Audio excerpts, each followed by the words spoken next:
Olá, tudo bem? Estamos de volta com o nosso programa Expressão Universitária. E considerando as demandas do mercado de trabalho por profissionais cada vez mais sistêmicos, o espaço de hoje vai apresentar um assunto que sempre merece atenção especial: as competências.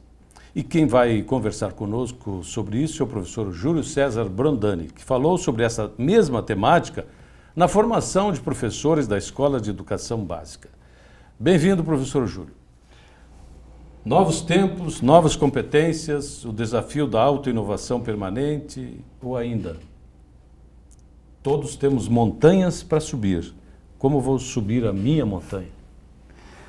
Olá vocês, amigos diletos. Olá, público de casa. Nós tivemos a honra de participar da abertura oficial dos professores da Escola de Educação Básica e fomos convidados a falar sobre a vida, o trabalho e como nos posicionarmos diante dela e diante dos desafios. E naquele momento nós fizemos na preparação do material um título bastante grande e que foi proposital. E encerramos o título com a síntese do que nós iríamos falar. Que a vida nossa, todos nós temos montanhas para subir. E não se sobe montanhas sem preparação. Não se sobe montanhas sem mapeamento, sem GPS.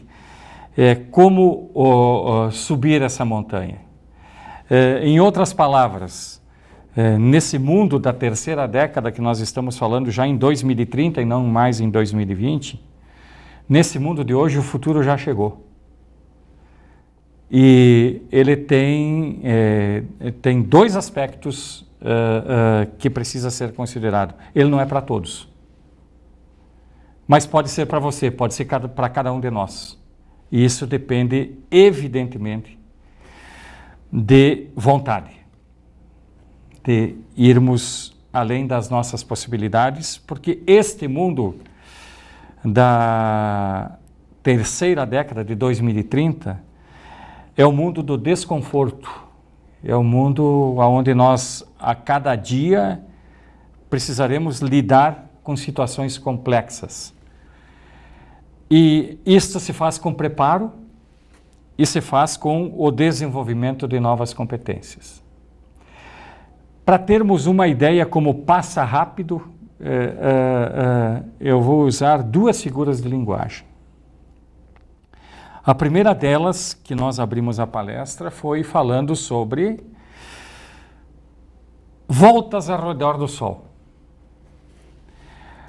Nós humanos, e vou falar aqui da região, a expectativa de vida ao nascer, fala-se que é 76, mas eu vou arredondar para 80. Então nós teremos, ao longo da nossa vida, 80 voltas ao redor do Sol, que cada volta ao redor do Sol corresponde a um ano. Ora, o jovem, quando está em idade de trabalho e terminando seus estudos, ele já estará no mínimo com 20 anos.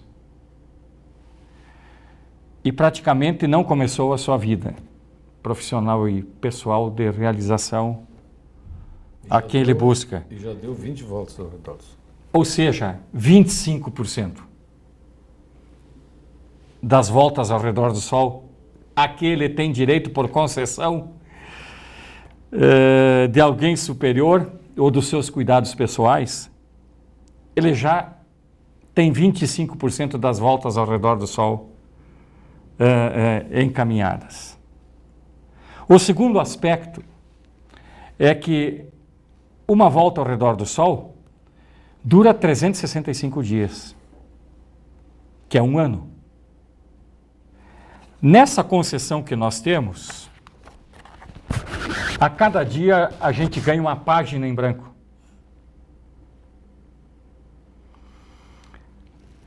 A questão é como é que nós e o que é que nós vamos fazer com essa página. Vai terminar o dia, ela permanecerá em branco ou a gente vai preencher ela com algo útil? Isso é responsabilidade de cada um que tem que responder a si, porque se a vida é uma concessão, e ela é muito para sermos insignificantes, então nós temos responsabilidades. E isso impacta diretamente na questão individual, no comprometimento individual com o êxito de um mundo melhor, de uma cidade melhor, de uma escola melhor, de um país melhor. O comprometimento individual com o êxito do todo é isto que faz uma organização governamental, não governamental, pública, privada, ir à frente. E não o comprometimento individual consigo mesmo. Se nós tivermos apenas esse comprometimento individual, nós estaremos falhando. Porque nesse mundo ninguém mais faz nada sozinho. Então, diante destes aspectos e desses desafios, evidentemente que nós vamos de cara dizer que o dia de hoje ninguém usou. A gente precisa fazer a diferença nesse dia de hoje, a cada dia. Qual é a postura diante desse enredo complexo? É atribuir ao trabalho e ao conhecimento o valor que eles têm para que a gente tenha, no final do dia, o sentimento da realização por ter sido útil para si, para sua família, para sua comunidade. Professor, falando de modo geral assim, a gente tem escutado muito que mudou a cultura organizacional, mudaram a cultura das pessoas, a gente tem influência de novas gerações, mas pode-se dizer que a gente fica muito atrás de desculpas dessas, por exemplo, falácias uma geração que é mais dinâmica, mais sistêmica, mas que necessariamente as pessoas hoje em dia não botam mais a mão na massa como deveriam e muitas vezes acabam se colocando atrás dessa cortina de que a minha geração funciona dessa forma, a minha geração se comporta dessa forma, ou eu tenho recursos que não me permitem desenvolver como eu poderia? Essa sua pergunta é muito interessante, porque ela vem de encontro a uma sequência que a gente costuma falar sobre as incompetências habilidosas e seus mecanismos de defesa. Fugir de problemas e situações delicadas, esconder problemas e situações delicadas, evitar problemas e situações delicadas, transferir responsabilidades e justificar erros. Boa parte do que você mencionou está atrelada às incompetências habilidosas e seus mecanismos de defesa. É evidente que o mundo mudou e evoluiu, a ciência e a tecnologia aumentaram o nosso ciclo de vida. Na minha época de jovem, tinha uma música que dizia: não confie em ninguém com mais de 30 anos. 30 anos é a idade da maturidade hoje. Inicial. Na nossa geração, nós éramos maduros com 14 anos. Então, esse processo todo de melhoria das condições, se por um lado ele facilitou a vida das pessoas, por outro também retardou o senso de responsabilidade, que deve ser encarado desde dos 3 anos, dos 2 anos, desde o primeiro dia de vida. Por quê? Porque o mundo é muito duro. Então, há uma frase que os americanos forjaram ela com a dureza da sua independência, no pain, no gain. Sem dor, sem ganho.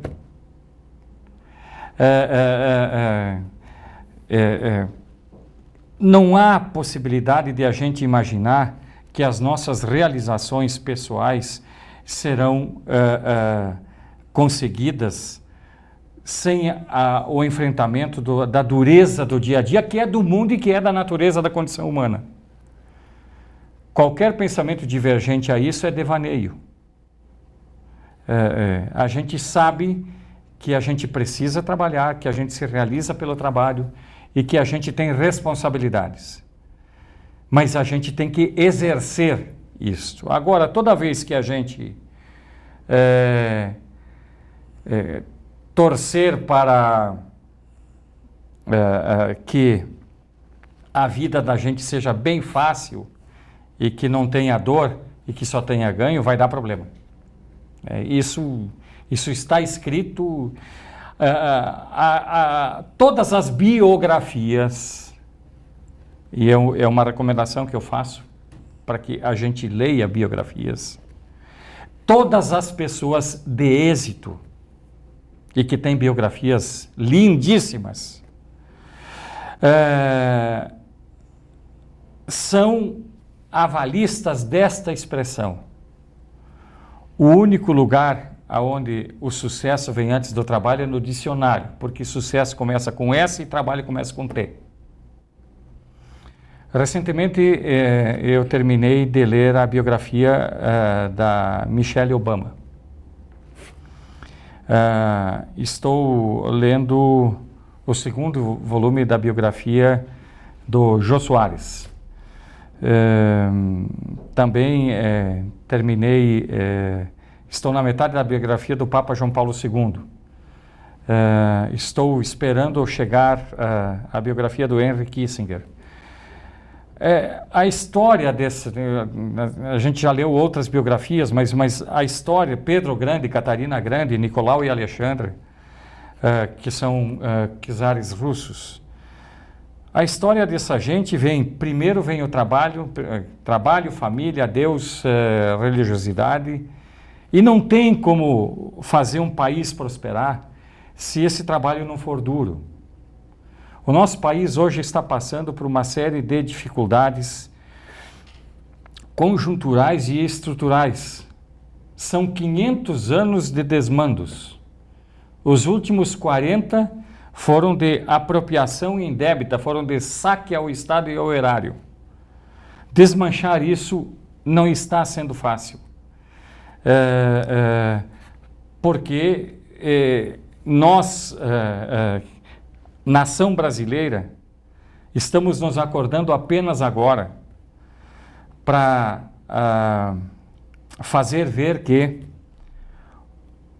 a nação se une ao entorno de uma língua, de uma área geográfica estabelecida, funda um Estado que tem uma estrutura de administração com 3 poderes.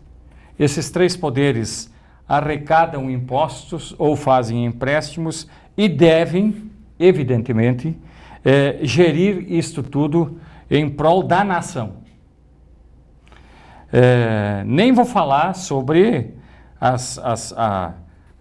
toda a responsabilidade que se existe em empregar bem o recurso, em fazer acontecer esse recurso mais com o recurso que a gente tem, ser competente para fazer tudo isso e entregar o que é preciso.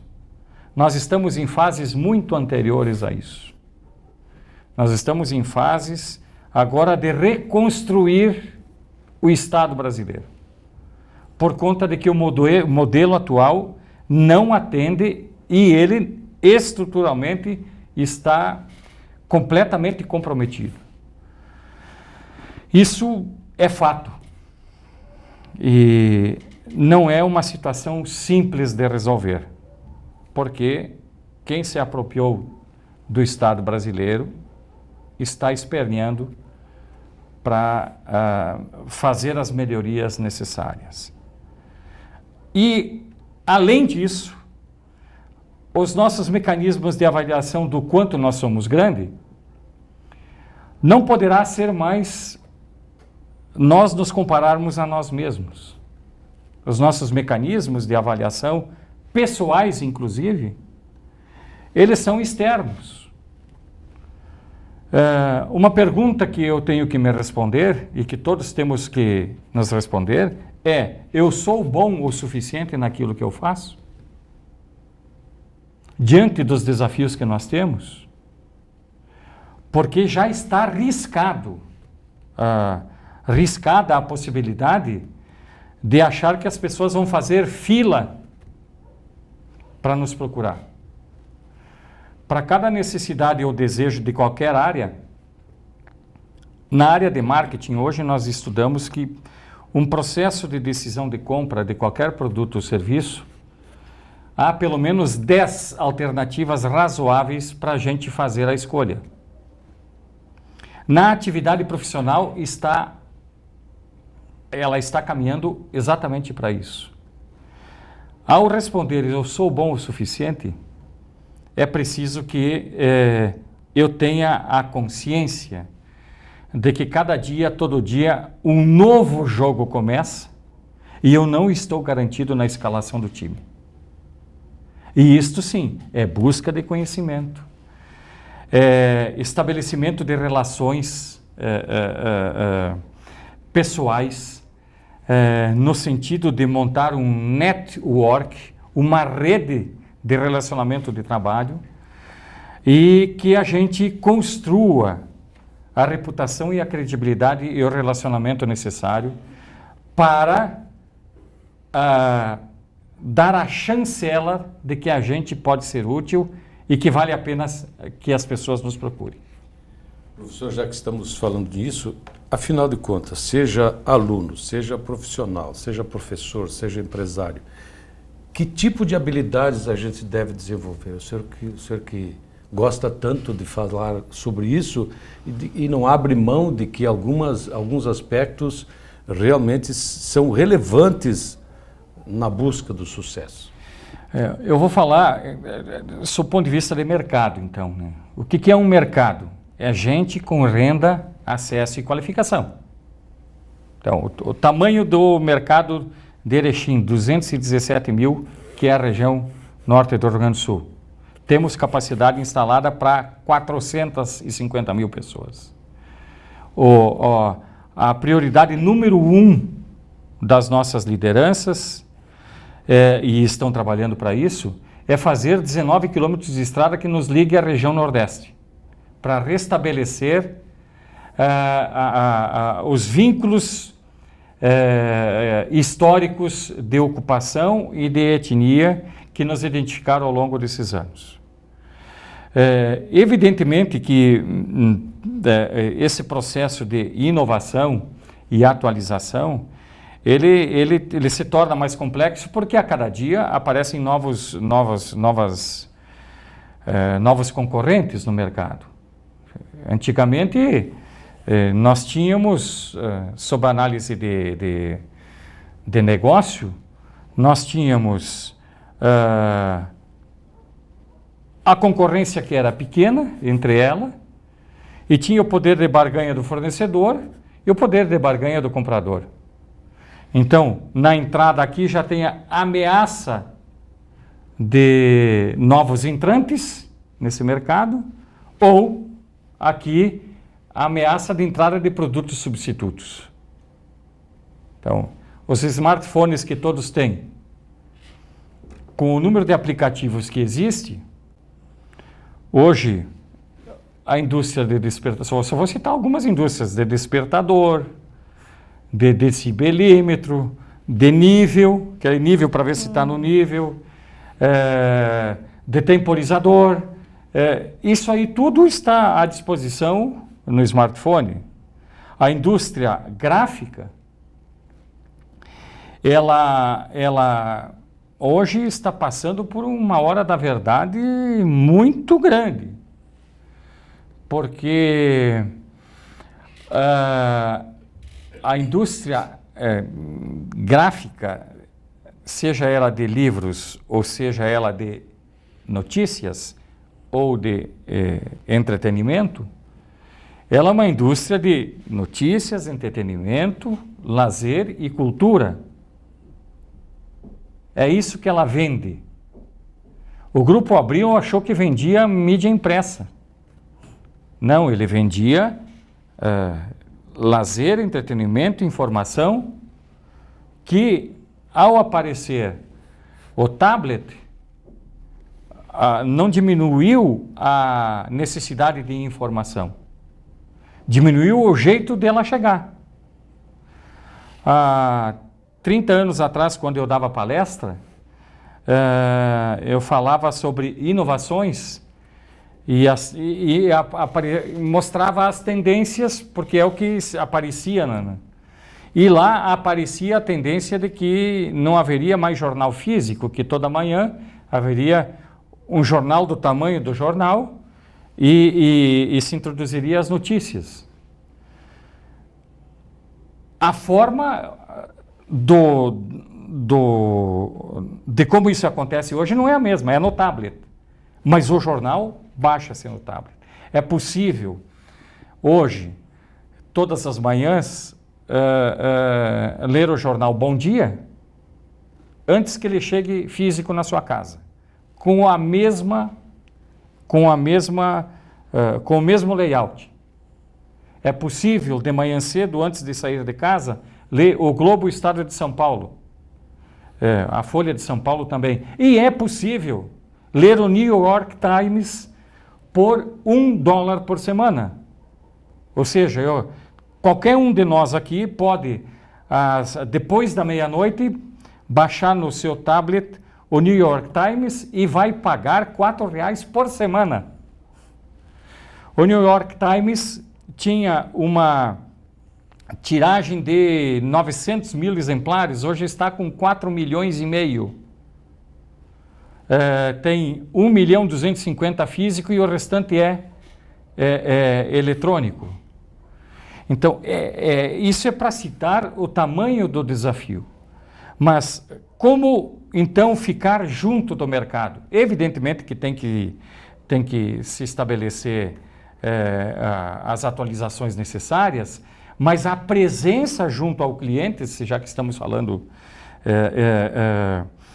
de negócios e também de escolas, a presença junto ao cliente, diariamente, para validar a relação, é necessário.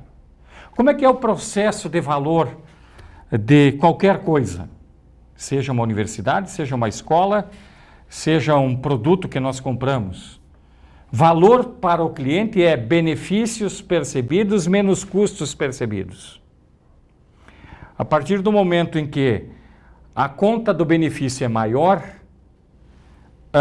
do que o custo percebido, isto vai se chamar fidelidade.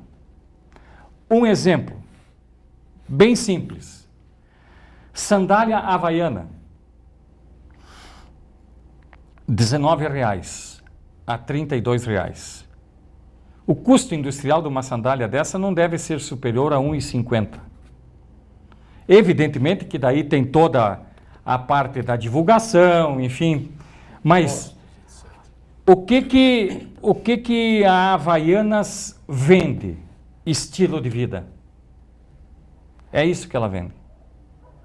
Qual é o sonho da Havaianas? Eu sei porque o presidente da Havaianas, num evento que estávamos convidados por motivos diversos, mas acabamos lá, ele disse que o sonho da Havaianas é fazer com que o público feminino tenha 5 pares de sandália para compor o seu look e que o público masculino tenha 2 pares. Vamos fazer uma conta de 200 milhões de habitantes, então a gente vê quanto... E isto de estar próximo ao mercado, isso não é novidade. A novidade é que muitas vezes nós nos afastamos do mercado, achando que tem fila para o nosso negócio. Não tem. Vai haver escassez de clientes, se abrirão novas oportunidades, o número de filhos por família diminuiu. Como é que nós vamos fidelizar isso? Como é que nós vamos tratar a longevidade como uma oportunidade de negócio? No caso da universidade, é evidente, ela já está preocupada com isso, há necessidade de se montar cursos para pessoas acima de 60 anos. É uma forma de diminuir, de otimizar o custo operacional e também dar mais vida às pessoas.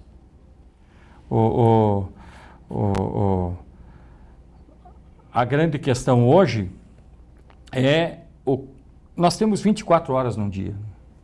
Então, o que é que nós fazemos de útil nessas 24 horas? A ociosidade é necessária por um período, mas a realização nossa está na atividade, seja ela profissional ou seja ela na forma de participação comunitária.